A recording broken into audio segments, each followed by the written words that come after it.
जय हिंद defence aspirants, welcome back again. This is Divyanshu Pandey.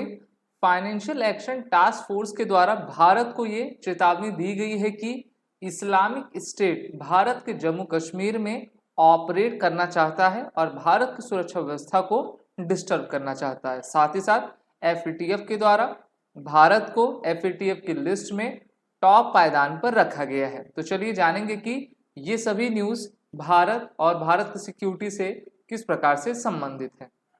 हम जानते हैं कि एफएटीएफ की meeting financial action task force के लिए की जाती है, जिसमें टेररिज्म और मनी लॉन्ड्रिंग जैसे अहम मुद्दे को उठाया जाता है। तो इस प्रकार से ये अभी रिपोर्ट हाल ही में प्रकाशित हुई है, जारी हुई है, जिसमें कहा गया है कि India said that the most significant terrorism threats in the country appear to relate to Islamic State और Al Qaeda linked groups active in and around Jammu and Kashmir। और अब वैश्विक आतंकवाद की स्थिति भारत में आ सकती है, ऐसा इस रिपोर्ट के द्वारा कहा जा रहा है। It also state that India faces serious terrorism and terrorist financing threats including related to IS और दी अल कायदा। तो अभी तक तो भारत को सबसे बड़ी दिक्कत पाकिस्तान से है, क्योंकि पाकिस्तान के द्वारा लगातार भारत में आतंकवादी भेजे जा रहे हैं। पाकिस्तान अफगानिस्तान के युवाओं को भी एक तरीके से जिहादी बनाकर उनको भारत की सीमा में प्रवेश करवाता है, जिससे कि भारत में आतंकवाद बढ़ सके। और पाकिस्तान को स्टेट फंड जो है कई देशों जैसे कि चाइना, टर्की के द्वारा दिया जाता है। अब इसी लिस्ट में बहुत सारे देश आपके शामिल होते जा रहे हैं और भारत को अब इंटरनेशनल टेररिज्म से खतरा हो सकता है। India has demonstrated its ability to conduct complex financial investigation, but needs to focus on concluding the prosecution and convict and appropriately sanction terrorist financiaries। अभी आपने देखा होगा जम्मू कश्मीर में पिछले 10 साल से हमारी NIA एक्टिव है और उन्होंने कई अलगाववादी नेता जो कि कश्मीर को भारत से अलग करने की कोशिश कर रहे थे, उनके ऊपर कार्रवाई की और उनको कहां से पैसा मिल रहा था उनके अकाउंट को सीज किए।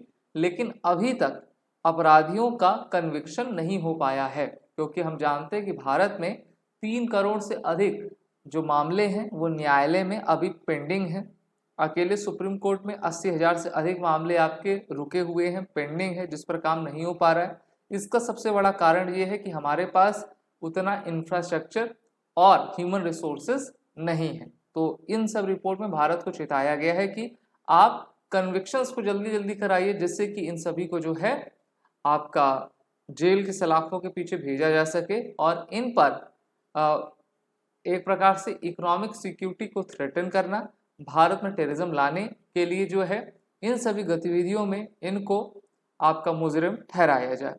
Referring the enforcement directorate, it said the backlog of pending cases money laundering remains considerable, with a large number of accused person awaiting conclusion for their trials।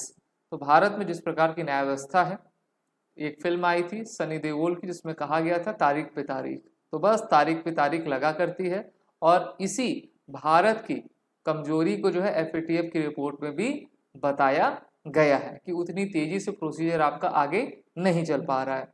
The report publish based on the 4th round of India's evaluation on its measure to tackle illicit financing highlights the critical need to taking a risk based on educative approach with non-profit organization।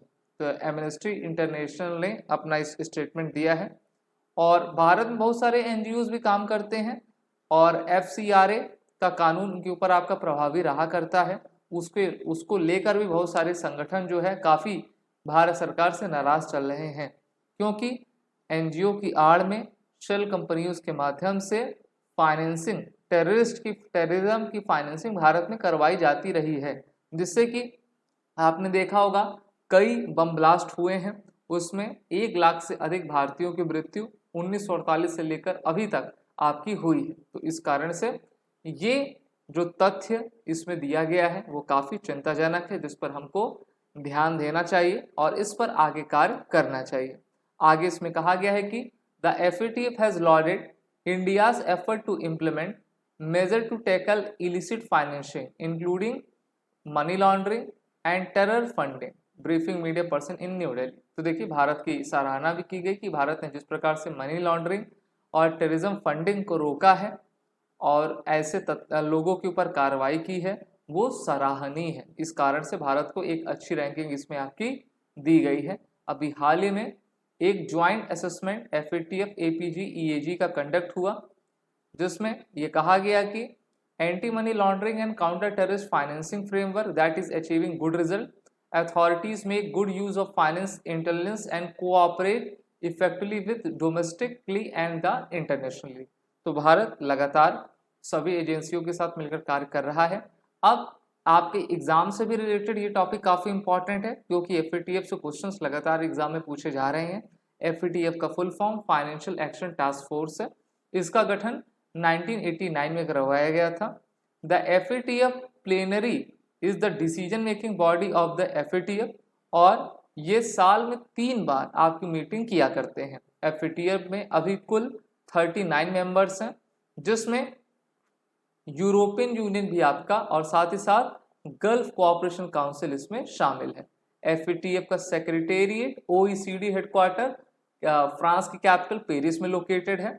India ने as a observer जो है FATF को 2006 में join किया और 2010 में भारत को इसकी फुल यानी कि पूर्ण सदस्यता मिलती है। India is also a member of the regional partners like Asia Pacific group and Eurasian group.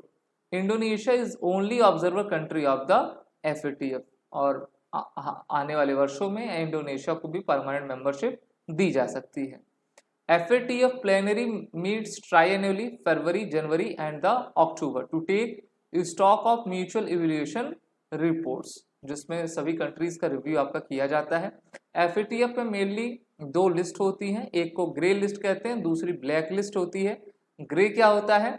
The grey list includes country that are considered safe haven for supporting terror funding and money laundering. ऐसे देश जो कि terrorism को promote करते हैं, अपने तरफ से पैसा देते हैं, आतंकवादियों को पनाह देते हैं, तो उनको ग्रे लिस्ट में डाला जाता है। अगर हम 28 जून 2024 में FATF की ग्रे लिस्ट में शामिल हुए देशों को देखें तो इसमें Bulgaria, Burkina Faso, Cameroon, Croatia, Congo, Haiti, Kenya, Mali, Monaco, Mozambique, Namibia, Nigeria, Philippines, Senegal, South Africa, South Sudan, Syria, Tanzania, Venezuela, Vietnam और यमन शामिल हैं। ठीक है, तो ये रिपोर्ट आपकी आई है। पाकिस्तान और टर्की को भी पिछले साल इसमें शामिल किया गया था। ग्रे के बाद लिस्ट होती ब्लैक लिस्ट की। Black list includes non cooperative countries and terrorist that support terror funding and money laundering activities, और इनके ऊपर काफी सख्त कार्रवाई FATF के द्वारा की जाती है। आप सभी डिफेंस एस्पिरेंट अपने आने वाले एग्जाम की प्रिपरेशन SSB क्रैक एग्जाम के कोर्सेज में जुड़कर जरूर करें। हमारे कोर्सेज में सभी कोर्सेज के बंडल्स टेस्ट सीरीज अवेलेबल हैं, वो रिटर्न कोड का यूज कर लें, जिससे कि एडमिशन लेते वक्त आपको 10% का फ्लैट डिस्काउंट मिल सके। जय हिंद। अगर आप एक डिफेंस एस्पिरेंट हैं और SSB interview, NDA, CDS, FCAT जैसे एग्जाम्स के लिए प्रिपेयर कर रहे हैं, तो आप SSB क्रैक एग्जाम्स के कोर्स को चेक करना ना भूलें। आप हमारी लर्निंग एप्लीकेशन को Google Play Store से भी डाउनलोड कर सकते हैं।